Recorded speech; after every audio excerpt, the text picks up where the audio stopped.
আসসালামু আলাইকুম প্রিয় দর্শক, অন্য মঞ্চের আলাপচারিতায় আপনাদের সকলকে আমন্ত্রণ জানাচ্ছি। বাংলাদেশের রাজনীতিতে কার্যক্রম নিষিদ্ধ থাকা আওয়ামী লীগ আবারও প্রাসঙ্গিক হয়ে উঠছে।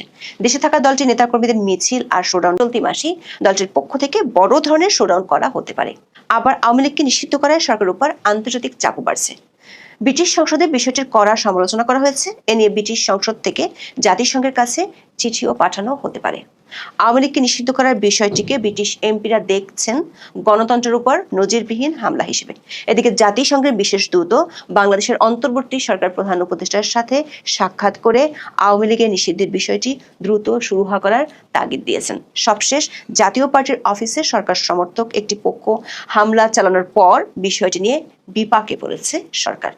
পশ্চিমা বেশ কয়েকটি দেশ যারা বাংলাদেশের দাতা গোষ্ঠী বলে পরিচিত, তাদের পক্ষ থেকে সরকারের দ্বিচারিতা নিয়ে উদ্বেগ জানানো হয়েছে। সন্ত্রাস দমন আইনে আওয়ামী লীগকে নিষিদ্ধ করা হলেও যারা আসলে সন্ত্রাস করছে তাদেরকে সরকার প্রশ্রয় দিচ্ছে, এমন অভিযোগ উঠছে।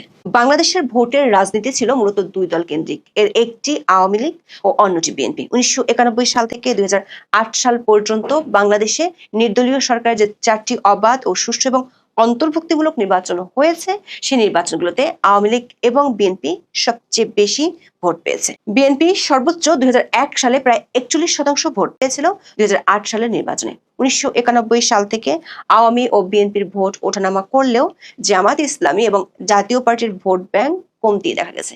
আর এই সময়টাতে নতুন যে দলগুলোর জন্ম হয়েছে তাদের কেউ নিজেদের অস্তিত্ব সেভাবে জানান দিতে পারেনি। কিন্তু 15 বছর দেশ শাসনের পর গত বছরের 5ই আগস্ট আওয়ামী লীগের জন্য দৃশ্যপট পুরোপুরি পাল্টে যায়। প্রথমে অধ্যাপক ইউনূসের অন্তর্বর্তী সরকার পক্ষ থেকে দল নিষিদ্ধ করা হবে না বলে মত দেওয়া হয়েছিল, কিন্তু সরকারি মিত্রদের চাপের মুখে চলতি বছরের 12ই মে আওয়ামী লীগকে নিষিদ্ধ করা হয়। আকস্মিক রাজনৈতিক সিদ্ধান্ত হলেও সরকার এর জন্য আইন সংশোধন করেছিল। 2025 সালের 12ই মে প্রকাশিত গেজেটে 2009 সালের সন্ত্রাস বিরোধী অধ্যাদেশের একটি গুরুত্বপূর্ণ সংশোধনের মাধ্যমে রাজনৈতিক দল বা সংগঠনের কার্যক্রম নিষিদ্ধ করার বিধান যুক্ত করা হয়। এর আগে বাংলাদেশের রাজনৈতিক দল বা সংগঠন নিষিদ্ধ করার জন্য 1974 সালের বিশেষ ক্ষমতা আইন এবং 1978 সালের পলিটিক্যাল পার্টিস অর্ডিন্যান্সের মতো আইন বিদ্যমান ছিল। অন্তর্বর্তী সরকার আইন উপদেষ্টা ডক্টর আসিফ নজরুল নিজেই স্বীকার করেছিলেন যে দল নিষিদ্ধ করার জন্য অন্যান্য আইনও ছিল। এরপরও নতুন করে সন্ত্রাস বিরোধী আইনের অধীনে এই সংশোধনী আনা হয়েছিল, কিন্তু সরকার এই কৌশল এখন সরকারের মিত্রদের জন্য বুমেরাং হয়ে গেছে। সম্প্রতি এক সপ্তাহের মধ্যে গণ অধিকার পরিষদের নেতাকর্মীরা জাতীয় পার্টির অফিসে 3বার হামলা ভাঙচুর ও অফিসের সামনে আগুন লাগানো হয়। জাতীয় পার্টির পক্ষ থেকে 24 ঘন্টার মধ্যে গণ অধিকার পরিষদের বিরুদ্ধে ব্যবস্থা নেওয়ার দাবি জানানো হয়। সূত্রগুলো বলছে, বাংলাদেশের দাতা গোষ্ঠী বলে পরিচিত পশ্চিমা বেশ কয়েকটি দেশের রাষ্ট্রদূতের পক্ষ থেকে বিষয়টি নিয়ে সরকারের কাছে উদ্বেগ জানানো হয়েছে। রাজনৈতিক কৌশল হিসেবে সন্ত্রাসী কর্মকাণ্ডের অভিযোগ এনে আইন সংশোধন করে আওয়ামী লীগকে নিষিদ্ধ করা হলো, কিন্তু সরকারের মিত্ররা পুলিশের সামনে অন্য রাজনৈতিক দলের কার্যালয় জ্বালিয়ে দিচ্ছে, এমন পরিস্থিতিতে সরকার নীরব দর্শকের ভূমিকা পালন করেছে। এ নিয়ে দুটি দূতাবাসের পক্ষ থেকে সরকার উচ্চ মহলে 6 সেপ্টেম্বর ব্যাখ্যা জানতে চাওয়া হয়েছে। সূত্রগুলো বলছে, আগামী কয়েকদিনের মধ্যে এ বিষয়ে রাষ্ট্রদূতদের পক্ষ থেকে আনুষ্ঠানিকভাবে সরকারকে জানানো হবে। এর মধ্যে আওয়ামী লীগের উপর নিষেধাজ্ঞা এবং বাংলাদেশের সামগ্রিক রাজনৈতিক পরিস্থিতি নিয়ে আন্তর্জাতিক মহলের উদ্বেগ স্পষ্ট। ব্রিটিশ পার্লামেন্টে এ নিয়ে আলোচনাও হয়েছে। এতটা দীর্ঘ আলোচনা হয়েছে যে অনেকে মনে করছেন এটি একটি শক্তিশালী আনুষ্ঠানিক বার্তা।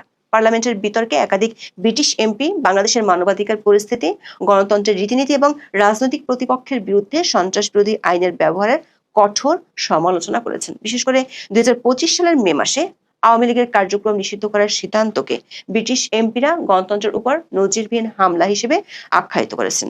এই ধরনের মন্তব্য থেকে বোঝা যায় আন্তর্জাতিক সম্প্রদায় বাংলাদেশের অভ্যন্তরীণ ঘটনাগুলোকে শুধু পর্যবেক্ষণের মধ্যে সীমাবদ্ধ রাখছে না, বরং তাদের মূল্যায়নকে আনুষ্ঠানিকভাবে প্রকাশ করছে। ব্রিটিশ সরকার, বিশেষ করে foreign Commonwealth and development office বা এফসিডিও, বাংলাদেশের রাজনৈতিক স্থিতিশীলতা ফিরিয়ে আনতে একটি নির্দিষ্ট সময়সীমার মধ্যে অবাধ, সুষ্ঠু ও অন্তর্ভুক্তিমূলক নির্বাচনের উপর গুরুত্ব দিয়েছে।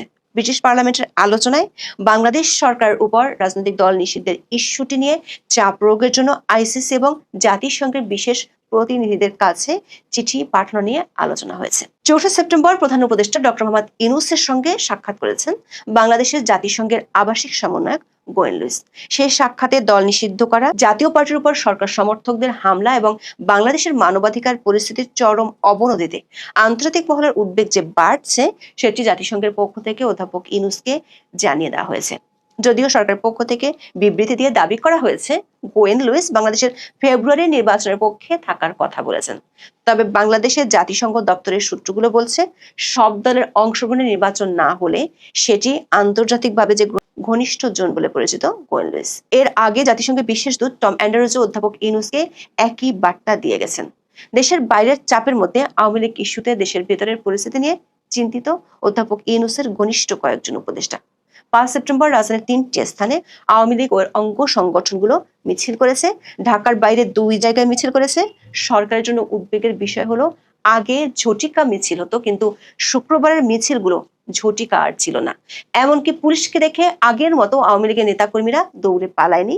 সরকারের কয়েকজন উপদেষ্টা এ নিয়ে মন্ত্রীপাড়ায় 5 সেপ্টেম্বর বৈঠকও করেছেন। সরকারের কাছে জমা পড়া গোয়েন্দা রিপোর্ট অনুযায়ী আওয়ামী লীগের মিছিলের বহর আরো বাড়বে। এর মধ্যে বেশ কয়েকবার বড় আকারে ধরপাকড় করেও দলটির নেতাকর্মীদের দমাতে পারছে না সরকার। সরকারের দুশ্চিন্তা হলো ঢাকার বাইরে স্থানীয় পর্যায়ে এ ধরনের মিছিলের সংখ্যা বাড়লে পরিস্থিতি সামাল দেওয়া কঠিন হবে। বিশেষ করে গত 1 সপ্তাহে মিছিলের সংখ্যা ও বহর বাড়তে থাকায় ভাবনায় পড়েছে সরকারের একটি পক্ষ। আওয়ামী লীগ যাতে নির্বাচনে অংশ নিতে না পারে তার জন্য সরকার এরই মধ্যে বেশ কিছু ব্যবস্থা নিয়েছে। আরো 1 দফা আইসিটি আইনে সংশোধনী আনা হয়েছে। চার্জশিটে নাম আসলেই প্রার্থী হওয়ার জন্য অযোগ্য হয়ে যাবে এমন নজিরবিহীন ধারাও সংযোজন করা হয়েছে। গণপ্রতিনিধিত্ব আদেশ সংশোধন করা হচ্ছে। অনলাইনে যাতে নমিনেশন জমা দিতে না পারে সে ব্যবস্থাও নেওয়া হচ্ছে। কিন্তু সরকার এসব উদ্যোগ সত্ত্বেও আওয়ামী লীগের সাংগঠনিক তৎপরতা বাড়ছে। বিশেষ করে দলটির প্রথম সারির কোনো নেতাই দেশে নেই। দ্বিতীয় সারির বহু নেতাও পলাতক।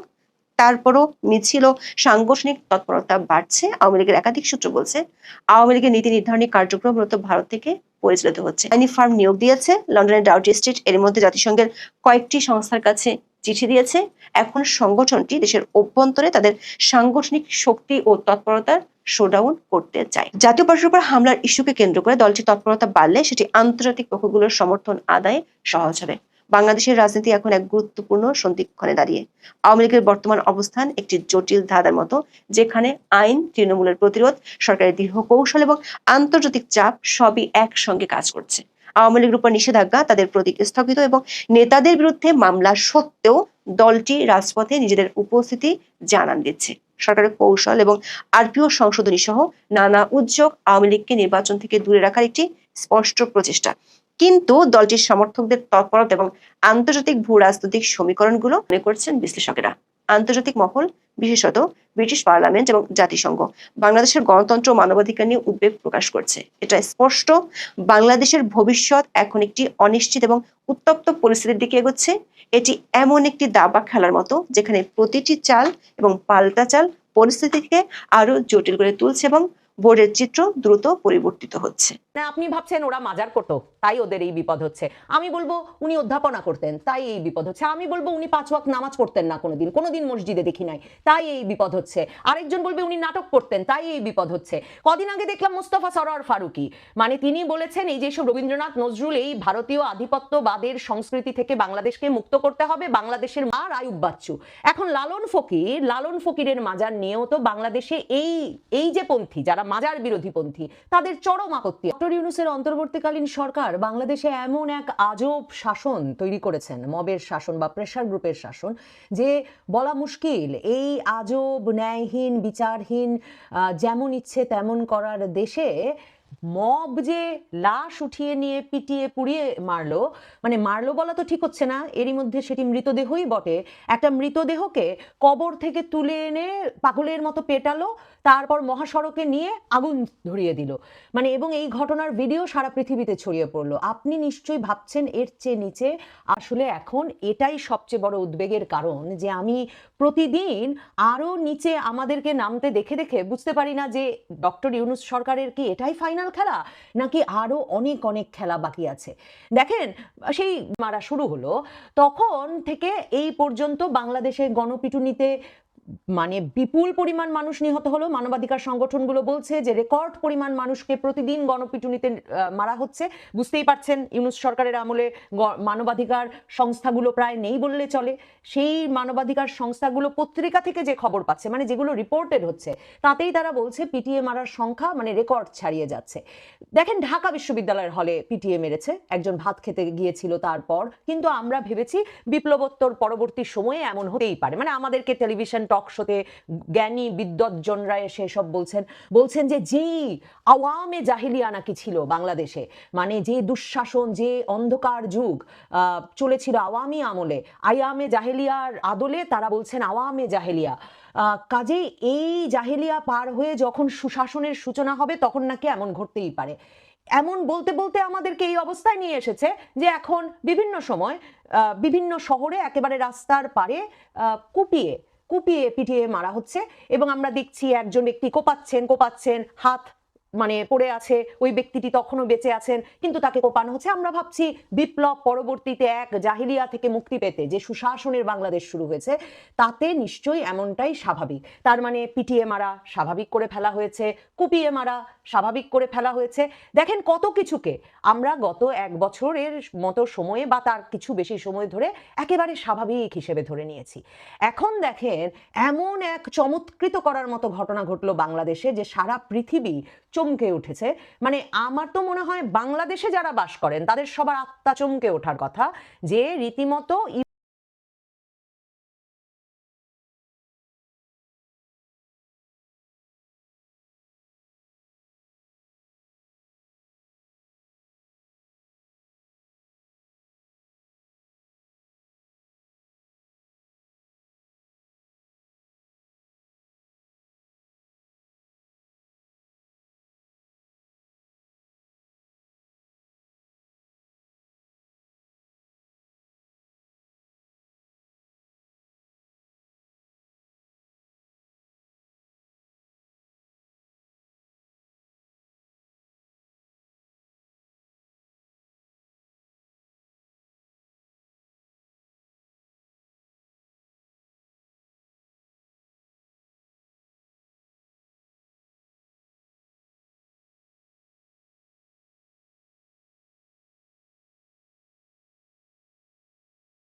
হয়ে গেছেন, পুলিশের গাড়ি, উপজেলা নির্বাহী কর্মকর্তার গাড়িতে আগুন দিয়ে দিয়েছেন। দেখেন একদম 2024-এর বিপ্লব থেকে কপি বুক শেখা।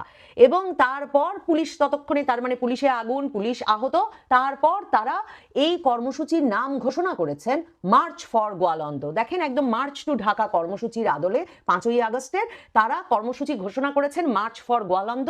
এর আগে উপজেলা নির্বাহী কর্মকর্তা, পুলিশ